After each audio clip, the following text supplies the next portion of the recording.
네, 여기 묵상간증 면접에서 떨어진 이유입니다. 저는 고등학교 때 10년째 계약직 사서교사로 일하고 있습니다. 임용고시를 보면 늘 근소한 점수 차이로 떨어져 하나님께 원망과 불평이 많았습니다.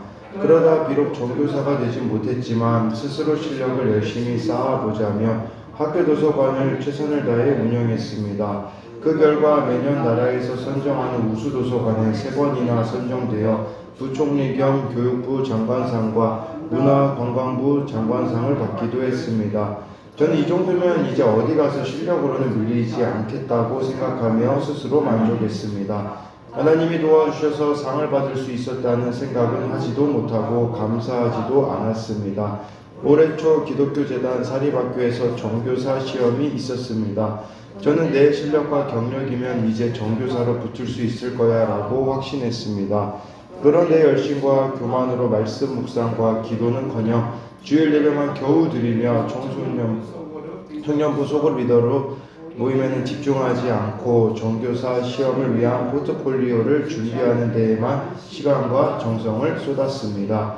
그럼에도 감사하게 필기시험에 합격하고 수업 시험과 2번의 면접 기회가 주어졌습니다. 발등에 불이 떨어지자 마음이 불안해진 저는 그제야 한동안 멀리하던 큐티 책을 다시 찾았습니다. 그리고 저는 하나님께 참 많은 것을 드렸고 공동체에서 헌신도 많이 했잖아요 라며 내 의와 생색을 드러내는 기복적인 기도를 하였습니다. 최종 면접에서 면접관이 저에게 고난을 말해보라고 또 제가 섬기는 공동체를 자랑해보라고 하셔서 제가 지금까지 알고 저와 함께 해주신 하나님을 이야기했습니다. 하지만 저는 끝까지 겸손하지 못하고 내 의를 드러내며 내 덕분에 상을 3번이나 받았다는 자랑만 일삼다가 결국 최종 면접에서 떨어지고 말았습니다. 그러고 나니 하나님이 제게 행하셨 일을 제대로 간증하지 못하고 내가 했다는 생색만 내는 저의 악함을 보게 되었습니다. 앞으로 주일에는 예배와 공동체 모임에 집중하고 무엇인가를 바라고 섬기는 것이 아니라 하나님과 공동체를 사랑하는 마음으로 거룩히 구별하여 섬길 수 있기를 기도합니다. 적용하기입니다. 면접에서 잘난 척 하려고 했던 저의 교만한 모습을 공동체에 나누고 회개하겠습니다. 다음 면접을 준비할 때는 큐티와 기도를 가장 우선순위에 두겠습니다. 네, 이렇게 스스로 상을 또 3번이나 받기도 하니 이렇게 말씀 묵상 기도는커녕 주일 예배만 드리고 청년부 소그룹 리더로 모이면 집중하지 않고 이렇게 자기 열심으로 했을 때 결국은 떨어지면서 자신의 악함을 보게 되었다라는 것이겠죠. 그래서 이 일을 통하여서 이렇게 우선순위를 다시 정하게 되어지는 것이 참 너무나도 중요한 일이다라고 우리가 볼 수 있습니다. 오늘은 출애굽기 35장 1절부터 이렇게 19절까지인데요. 이거 성막 왜 또 다시 이렇게 구체적으로 이렇게 무엇을 드려야 되고 무엇을 만들어야 되고 왜 이렇게 하고 있는가? 그 이유는요, 언약이 갱신됐기 때문이에요. 그러니까 우리가 25장부터 31장까지 그 언급되었던 것들이 여기서 다시 언급된 것은 그 금송아지 때문에 깨졌던 언약이 다시 체결됐기 때문에 다시 하나님이 가르쳐 주시는 것이라고 볼 수가 있어요.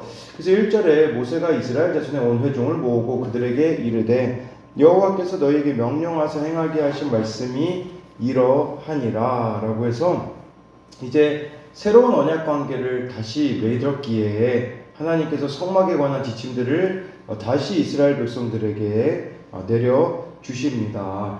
2절에 엿새 동안은 일하고 7째 날은 너희를 위한 거룩한 날이니 여호와께 엄숙한 안식일이라 누구든지 이 날에 일하는 자는 죽일지니 3절에 안식일에는 너희의 모든 처소에서 불도 피우지 말지니라. 또 안식일에 대해서 말씀하세요. 어제는 절기에 대해서 말씀하시다가 안식일을 이야기하시고 오늘은 성막에 대하여서 말씀하시다가 또 안식일을 말씀하시는 것은 그만큼 중요하다라는 거겠죠. 하나님의 주권을 인정하는 것이 안식일을 지키는 것이고 하나님의 창조 질서를 따르는 것이 바로 안식일을 지키는 것이기 때문이라는 거예요. 그리고 여러분 지금이야 우리가 일요일을 빨간 날로 다 쉬잖아요. 근데 이 당시에는요 이스라엘 백성들만 안식일을 지켰거든요. 그러니까 세상 나라와 다른 정체성을 가졌음을 가장 잘 보여주는 삶의 규례였기 때문이라는 것이겠죠. 그리고 지금 이 성막을 건축하는데 안식일을 하나님이 언급하신 것은요, 다른 것이 아니라 성막 건설할 때조차도 안식일에는 쉬어야 된다. 이거를 지금 가르쳐 주시기 위함이다라는 거죠. 그러니까 하나님의 때와 방법을 이렇게 기다리지 않고 인간이 주도권을 쥐려고 하고 있는 그 모든 시도들을 하지 말라는 겁니다. 쉼이라는 것은 내려놓는 것에 가장 강력한 표현이잖아요. 근데 내가 안식일을 지키지 않는다라는 것은 하나님 없이 내가 잘 살아보겠다라는 것이 아니겠습니까? 3절에 안식일에 불도 피우지 말라라고 이렇게 말씀해주고 있는 것은 자기 합리화하지 말라는 거예요. 나 안식일에 음식 만들어야 되는데요. 불 켜야 되는데요. 조명을 위해 불 켜야 되는데요. 라고 이런 것도 이렇게 하지 말라고 하나님께서는 말씀해 주셨어요.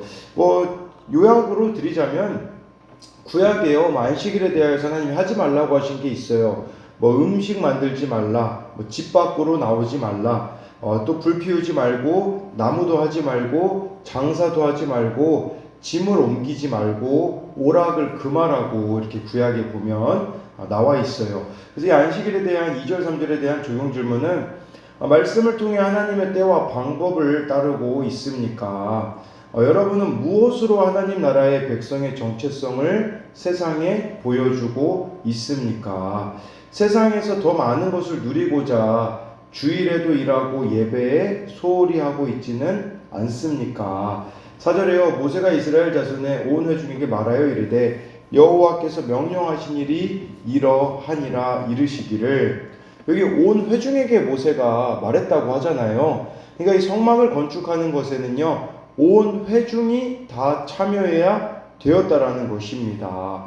왜냐하면 이 성막은 이스라엘 공동체에 하나님이 거하시고 만나는 장소이기 때문에 한 사람이라도 무심해서는 안 되었다라는 것이겠죠. 특정한 사람이 아니라 공동체가 한 마음과 한 뜻으로 협력해야 한다라는 것입니다. 지금 이 성막 재료가 이제 쭉 나열이 되어지거든요. 이제 5절부터 보면요.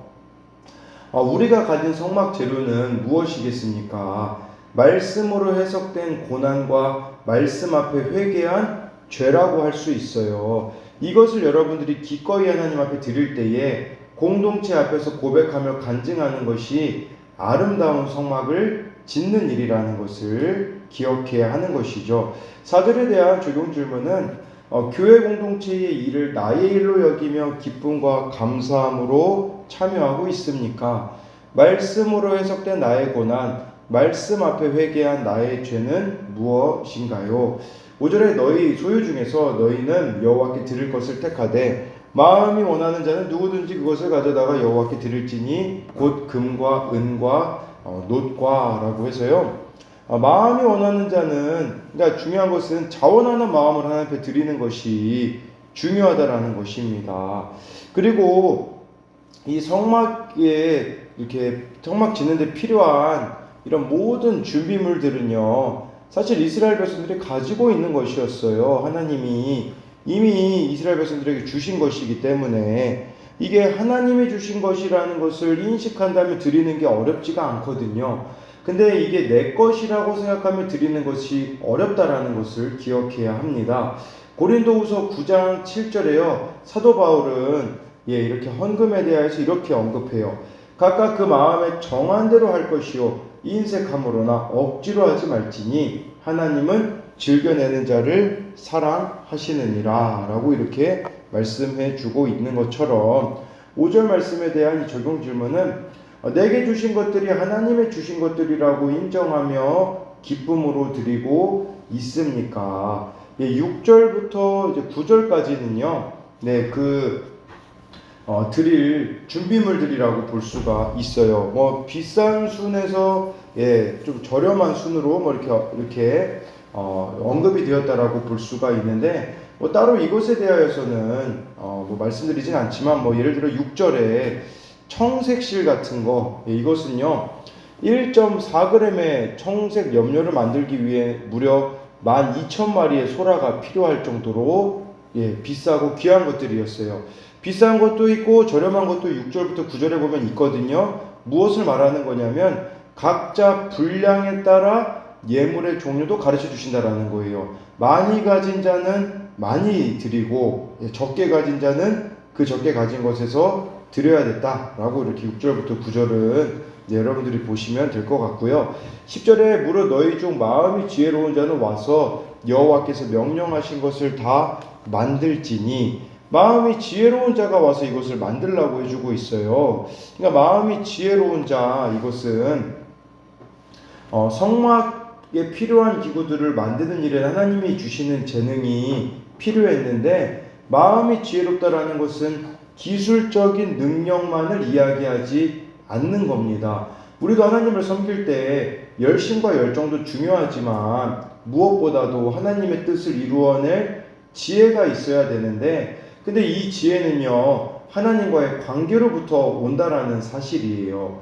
그래서 이런 마음을 가진 자여야 하는데, 왜 그러냐면 사람들의 환호를 받기 위해 이런 자들은 황금 송아지를 만들지 않을 수 있기 때문이라는 거예요. 그래서 마음이 지혜로운 자가 너무나 중요하다라는 것인데, 20절에 대한 적용 질문은 성령의 다스림을 받는 마음, 거룩하신 하나님을 경외하는 마음을 가지고 하나님을 섬기며 살아가고 있습니까? 11절부터 19절까지는 따로 이렇게 읽어드리진 않지만 이 나열된 순서를 보면요, 회막 건축에 소요되는 비품과 재료들이 나오고, 또 이어서 지성소의 비품들, 내성소, 성소의 비품들, 마지막에 뜰의 비품으로 이어지고 있어요. 그러니까 이 11절부터 19절의 순서는 19절은 좀 제외가 되겠지만 거룩한 것부터, 거룩성이 높은 것부터 낮은 순서대로 배열되어 있다, 이렇게 여러분들이 보시면 되고,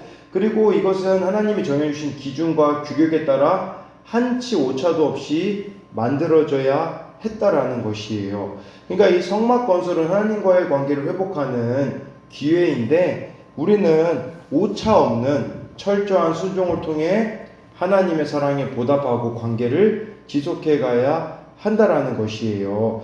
특별히 여기서 한 가지 언급하자면 19절, 성소에서 섬기기 위해 정교하게 만든 옷, 곧 제사 직분을 행할 때에 입는 제사장 아론의 거룩한 옷과 그의 아들들의 옷이니라 라고 이렇게 말씀해 주고 있는데, 모세 입장에서 생각해 보자면요, 내 자녀의 옷이 아니라 아론의 아들들의 옷을 지어 입히라고 지금 모세가 명령하고 있잖아요. 이걸 가지고 김양재 목사님이 내 자녀는 내 것이 아니라 하나님의 자녀라고, 그래서 하나님이 자녀를 키워주신다라는 믿음으로 모든 자녀를 영적 제사장으로 키우는 일에 헌신해야 된다라고 말씀을 하시더라고요. 그래서 정말 교회에서도 이렇게 다음 세대를 키우는 일에 헌신하는 그런 부모들이 그 다른 아이들을 키움을 통하여서 내 자녀를 잘 키우게 되었다라는 그런 이야기를 하더라고요. 그러면서 내 자녀만 죽도록 부여잡고 있다고 자녀의 문제가 해결되는 것이 아니라고 이런 이야기를 하시더라고요. 그래서 이 11절부터 19절에 대하여서 우리가 적용해 볼 수 있는 것은 그날 주시는 말씀에 오차 없는 말씀 적용에 순종을 하고 있습니까? 또 19절처럼 정말 나의 자녀가 아닌 다른 자녀를 영적 제사장으로 키우는 다음 세대를 위하여서 무엇을 또 우리가 하고 있는지도 나누어 보면 좋겠는데요. 정말 저는 이 말씀을 통해서 오늘 한 가지 또 생각해 봤던 것이 있는데, 그것은 무엇이냐면 모세가 얼마나 하나님의 뜻에 관심이 많았나, 이걸 보게 되어져요. 우리 이거 기록된 것만 봐도 이게 모세가 기록한 거잖아요. 이렇게 얼마나 세밀하게 하나님의 뜻에 모세가 참 관심이 있었는가, 이런 것을 보면서 오차 없이 참 모세가 이렇게 기록한 모습을 보며 우리도 오차 없이 말씀에 이런 규칙을 따라서 살아가는 여러분들이 되시기를 소망합니다.